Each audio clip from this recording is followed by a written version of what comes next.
berdasarkan kegembulan Anda tentang sejarah Indonesia. Ya, kegembulan sejarah Anda dan referensi-referensi buku yang luar biasa Anda makan, bagaimana menurut Anda tentang perspektif pemilu 2024 yang akan datang? Bismillahirrahmanirrahim. Cek, kedengaran ya? Hal pertama yang harus kita bicarakan, kalau misalkan berbicara tentang demokrasi pemilu, itu maka spanduk ini harus dirubah, direvisi. Jadi yang menganggap bahwa pemilu tahun 2024 itu adalah pesta demokrasi, itu enggak sehat akalnya tuh.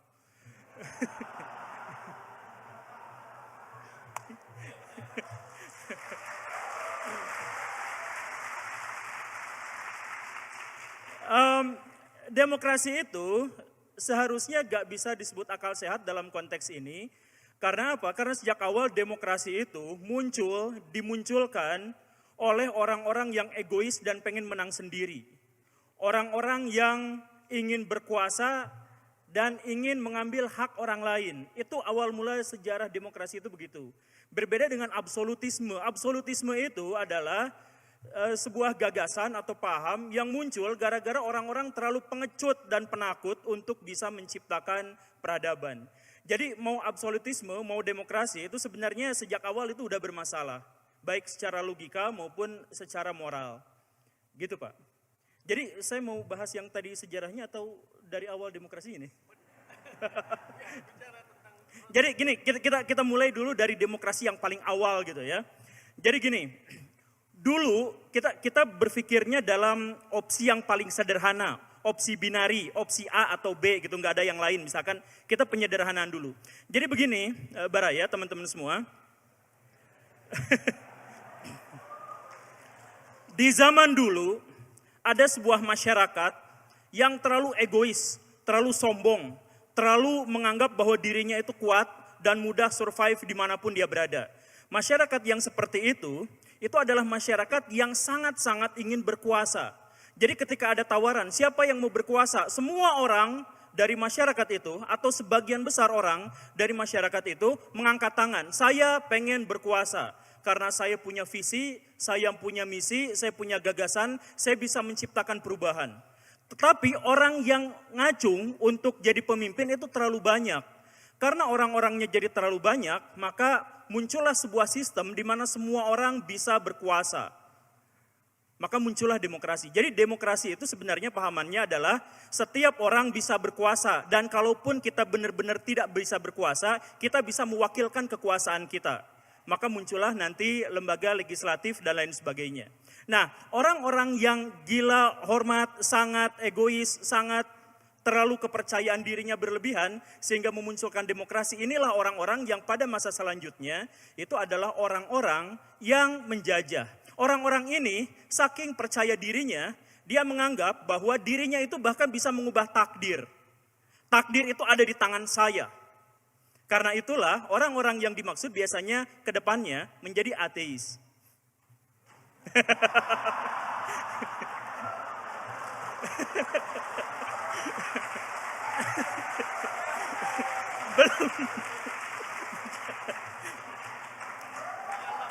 Oh maaf. Nah, orang-orang itu juga adalah orang-orang yang tidak mau menghargai tradisi. Karena mereka percaya bahwa masa depan itu ada di tangan saya dan saya bisa mencapai apa yang leluhur saya tidak bisa capai. Karena itulah mereka itu adalah orang-orang progresif, orang maju, orang berpikiran dan berwawasan ke depan, tetapi mereka egois dan tidak menghormati masa lalu. Itu awal mula demokrasi. Sekali lagi ini kita bicara soal opsi A, B gitu, nggak ada yang lain. Ada yang satu lagi absolutisme. Nah, kelompok absolutisme itu adalah kelompok masyarakat yang penakut dan pengecut. Sampai gak mau mengambil sebuah keputusan dan mengambil kesimpulan.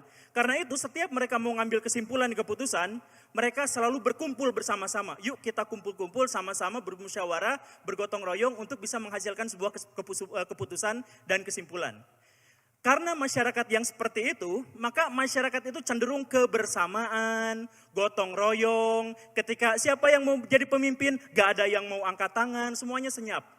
Itu orang-orang yang pengecut yang memunculkan absolutisme. Nah, ketika orang-orang itu berkumpul dalam satu tempat dan mereka bekerja sama, maka akhirnya kerjasama itu meniscayakan keberadaan hierarki.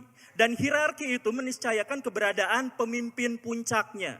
Begitu. Nah, karena orang-orang yang ada di bawah tadi yang ingin bersama-sama itu pada akhirnya memunculkan hierarki dan kepemimpinan, maka pemimpin yang dimaksud itu didewakan. Dianggap setengah dewa lah, dianggap perwujudan Tuhan lah, dan hal yang semacam itu. Maka absolutisme itu biasanya menganggap pemimpin itu tidak bisa diganggu-gugat dan sangat disakralkan. Begitu. Nah, orang-orang yang absolutisme ini juga saking pengecutnya, mereka tidak mau mengambil resiko untuk mengambil kesimpulan dan keputusan. Jadi akhirnya apa? Mereka memuliakan masa lalu. Jadi kalau ada orang di masa lalu yang mengambil keputusan itu, mendingan prioritaskan ambil keputusan yang masa lalu dulu. Leluhur kita kalau menghadapi masalah seperti ini apa? Jadi mereka itu mengkultuskan masa lalu dan romantisme terhadap masa lalu. Jadi gak mau ngelihat ke depan, mau lihatnya ke belakang. Makanya masyarakat seperti ini, sampai gede pun mereka percaya bahwa leluhur mereka, nenek moyang mereka bisa terbang dan silat bisa mengeluarkan api. Itu masyarakat yang absolutisme ini. Nah, menurut Baraya semua di sini, Indonesia masuk kelompok masyarakat pertama atau kedua? Bung Karno pun mengira bahwa Indonesia itu kelompok masyarakat kedua, karena itu Indonesia itu tidak boleh demokrasi. Kata Bung Karno, kalaupun demokrasi itu harus dipimpin oleh satu orang yang kuat, yang hebat, yang berwibawa, penyambung lidah rakyat. Siapa dia? Dirinya sendiri. Itu kata Bung Karno dulu. Karena selamanya dalam pikiran Bung Karno itu, Indonesia tidak akan cocok dengan demokrasi. Sekalinya diterapkan demokrasi, maka akan terjadi kekacauan, chaos. Karena masyarakat yang absolutisme itu, kalaupun tetap dikasih di demokrasi, mereka tetap akan mensakralkan kelompoknya masing-masing, dan tetap akan mensakralkan pemimpin kelompoknya masing-masing. Dan kalau yang sakral itu banyak, mereka akan berperang satu sama lain. Bukan perang ide, bukan perang gagasan, tapi perang gontok-gontokan. Pemilu nanti pasti akan rusak. Bagaimanapun, kata Bung Karno, bukan kata saya. Jadi, dalam pikiran Bung Karno, dalam ranah pikiran seperti ini, maka kalau kita menganggap demokrasi sebagai pesta, kalau pemilu dianggap sebagai pesta demokrasi, maka itu otaknya tuh gak sehat. Itu kata Bung Karno yang nanti dibantah sama Bung Hatta. Bung Hatta menganggap Indonesia itu adalah negara yang beragam. Ya kan? Dan satu-satunya paham yang paling mungkin mengakomodasi keberagaman itu adalah demokrasi. Benturan dua kekuatan ini sampai memunculkan dua fenomena. Yang pertama, baik Bung Hatta maupun Bung Karno itu pernah sama-sama menjalankan demokrasi ala mereka. Bung Hatta menjalankan demokrasi di Indonesia ala Bung Hatta itu dari tahun 49 sampai tahun 56. Kemudian beliau lengser. Sedangkan Bung Karno itu melaksanakan dari tahun 1957 sampai tahun 65. Kemudian dilengserkan. Dua-duanya masing-masing menjabat atau menjabarkan ide demokrasi mereka selama 6 tahun. Dan alhamdulillah dua-duanya koyak. Dua-duanya bangkrut. Pemilu tahun 55 yang disebut tadi itu adalah pemilu yang sejak awal Indonesia itu udah gagal total di situ. Karena pemilu aslinya itu bukan tahun 55 seharusnya. Tahun 52. Tapi dimundurin sama KPU-nya zaman dulu itu, agar ada partai tertentu yang bisa menang. Sebab kalau tahun itu partai politik yang digadang-gadang mau menang itu gak akan menang. Jadi dalam hal ini, pemilu di set sejak awal, itu bahkan Indonesia di pemilu awal mereka itu sudah gagal. Seperti itu. Nah, tapi sekali lagi ya, yang saya katakan ini baru pembuka, baru dekonstruksi lah. Baru pikiran-pikiran yang sederhana, nanti kita lanjutkan. Tapi pada prinsipnya Pak, kalau misalkan demokrasi kita paksakan dan kita terapkan, kita harus bertanya, bukankah budaya kita itu adalah budaya masyarakat berkelompok? Bukankah budaya kita adalah budaya masyarakat yang mengagungkan pimpinan kelompok, kemudian mensakralkannya, dia tidak boleh salah, tidak boleh benar, sehingga pemimpin dari kelompoknya itu akan dibenturkan dengan pemimpin kelompok lain, sehingga memunculkan polarisasi-polarisasi besar, dan akhirnya mengacak-acak Indonesia. Apakah kalau dengan cara seperti itu, maka pemilu tetap dianggap sebagai pesta demokrasi? Ya, kita diskusikan nanti. Silahkan Pak Rocky. Ya.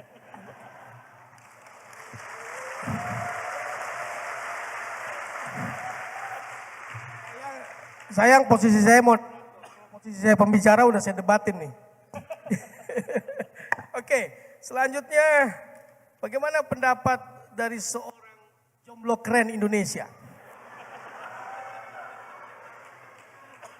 Yang punya kata-kata kejam, walaupun keluar dari akal sehatnya. Ya, yang selalu menyerang lawan bicara dengan argumen tanpa sentimen. Siapa lagi kalau bukan Bung Rocky Gerung?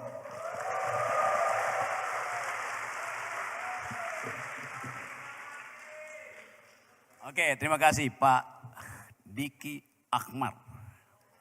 Akmar artinya ahli makar.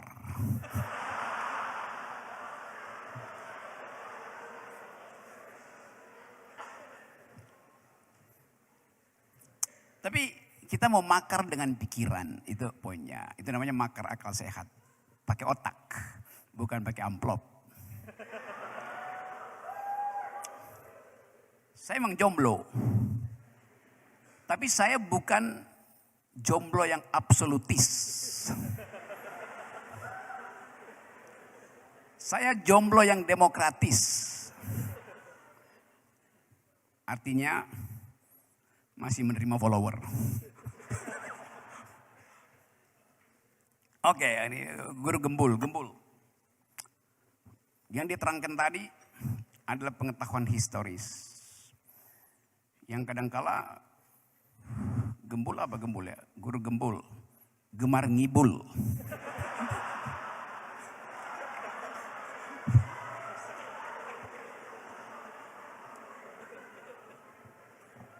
Tapi ini forum akademis, kalau kita ngibul pun mesti dibuat metodologis, dibuat teoritis, supaya nggak terlihat ngibulnya. Ada seorang pemimpin yang bahkan dia ngomong bener pun orang nggak percaya. Karena cawe-cawe. Oke, sebetulnya juga nggak ada yang salah di situ, karena guru gembul salah baca aja. Kan di situ tidak disebut menyambut pesta demokrasi, nggak ada tulisan di situ. Yang ada menyambut pesta demonstrasi 2024.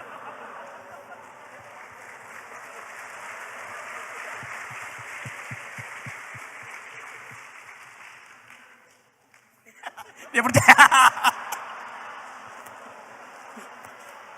Beneran salah baca saya. Tuh kan bener kan? Akhirnya dia ragu sendiri apa yang dia lihat. Tapi dia nggak pernah ragu apa yang dia ucapkan itu bedanya tuh. Yang kita lihat kadangkala appearance, sesuatu yang bisa fatamorganik. Tetapi demikian juga demokrasi. Demokrasi bisa menghasilkan fatamorgana. Kalau kita tidak masuk pada prinsip dasar mengapa demokrasi diperlukan itu. Karena untuk menghalangi absolutisme, tinggal kita pilih. Apakah jenis demokrasi yang kita terangkan setiap hari kepada publik Indonesia sama dengan pengertian awal ketika kata itu pertama kali dipakai di Athena. Di Athena, anggota DPR tidak dipilih, diundi, nggak ada kotak suara. Kenapa anggota DPR, representasi kita, kalau saya ada di Athena, saya malas pergi parlemen, Anda juga malas. Kenapa malas? Karena itu buang waktu, tetapi mesti ada yang mewakili. Oleh karena itu diundi aja dengan satu prinsip bahwa siapapun yang terundi, dia akan mewakili dengan cara yang sama, dengan ide yang sama, dengan mereka yang tak terundi. Jadi keterangan akademisnya adalah demokrasi hanya bisa hidup kalau ada kesetaraan pikiran di antara warga negara. Ada kecukupan IQ pada warga negara. Itu dasarnya. Dan lebih dari itu, ada ketersediaan public ethics, etika publik. Saya nggak ragu kalau ketua BEM mewakili saya di DPR. Karena saya tahu kualitas etik dia sama dengan kualitas guru gembul. Dipilih terundi guru gembul dan terpilih ketua BEM sama konsekuensinya. Tapi itu yang kita sebut the normativity of democracy. Idealnya begitu. Kalau sekarang yang IQ-nya 20 basis poin aja bisa masuk DPR. Kenapa? Karena yang 80 poin disubsidi dengan amplop. Itu faktanya begitu. Jadi di awal demokrasi itu tidak memerlukan pemilihan karena ada kesetaraan warga negara di bidang ethics dan logics, apalagi retorik. Mengapa itu dimungkinkan? Karena ada pendidikan kewarganegaraan yang merata pada masyarakat Athena. Public issue bisa diakses oleh orang lumpuh sama dengan oleh konglomerat pada waktu itu. Sama aja. Jadi ada kesalahan sebetulnya dalam definisi demokrasi. Dianggap demokrasi adalah pemerintahan dari, oleh, dan untuk rakyat. Nah, itu yang kita hafal-hafal di dalam sejarah demokrasi itu.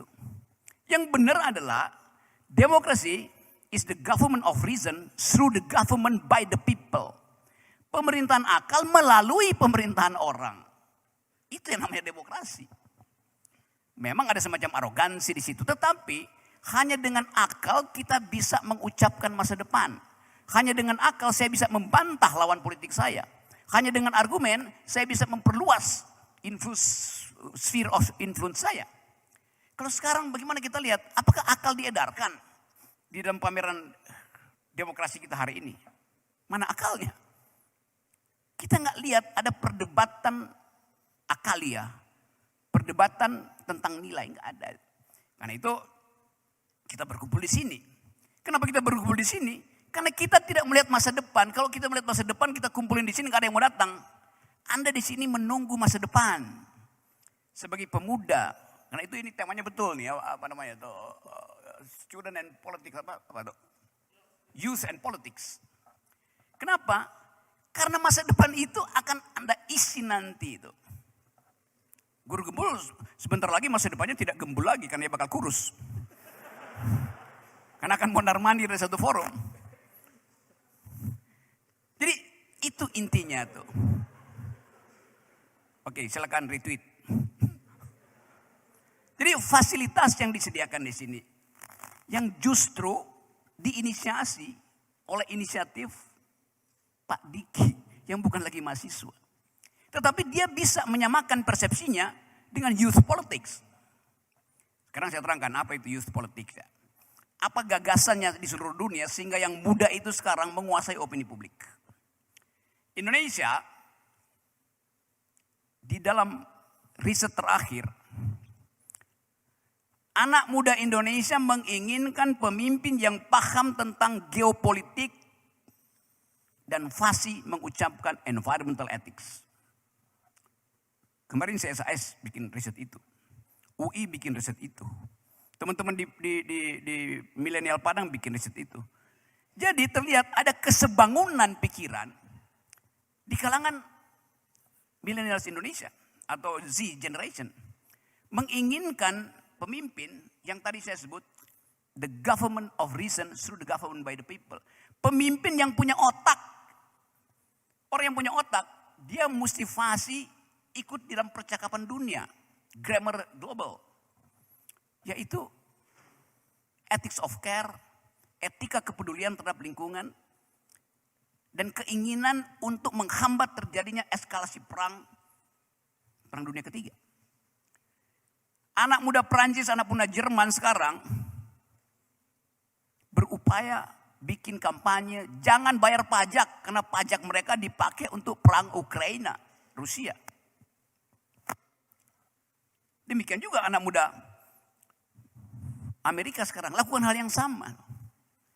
Jadi sebetulnya ada satu pretora baru di dalam politik dunia termasuk Indonesia mencoba mencari akal supaya kepemimpinan 10 tahun ke depan tidak menghasilkan deforestasi, tidak menimbulkan sensasi perang. Itu dasarnya. Jadi benar kalau UIN di sini lakukan seminar semacam ini, itu keinginan kita untuk duel argumen tentang dua tema besar tadi. Karena itu coba undang di sini Ganjar Pranowo, undang Anies Baswedan, undang Prabowo Subianto. Debat di sini soal satu tema misalnya. Security. Southeast Asia. Siapa yang akan gugup dan gagap kalau bicara tentang security? Prabowo pasti enggak. Anies pasti enggak. Saya nggak tahu Ganjar.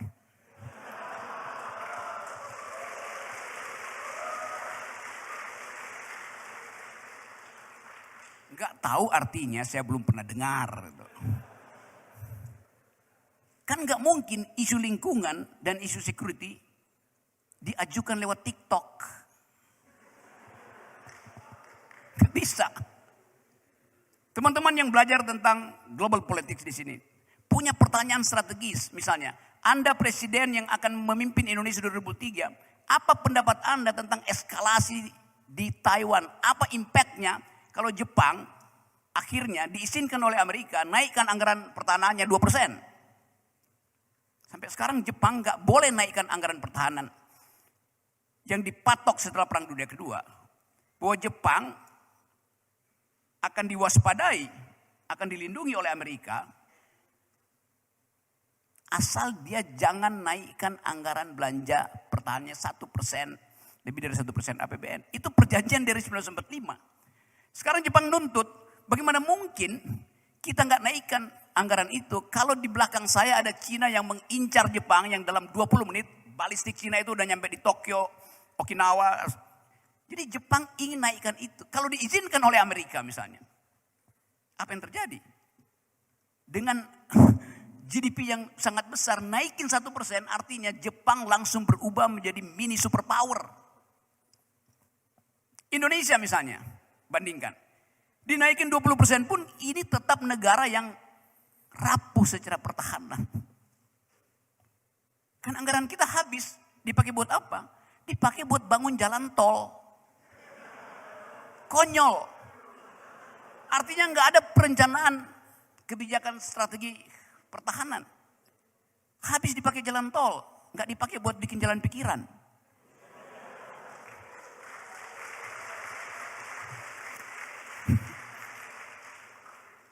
Jadi saudara-saudara, kita ingatkan kembali bahwa pemilu ke depan, duel konsep itu mesti tajam.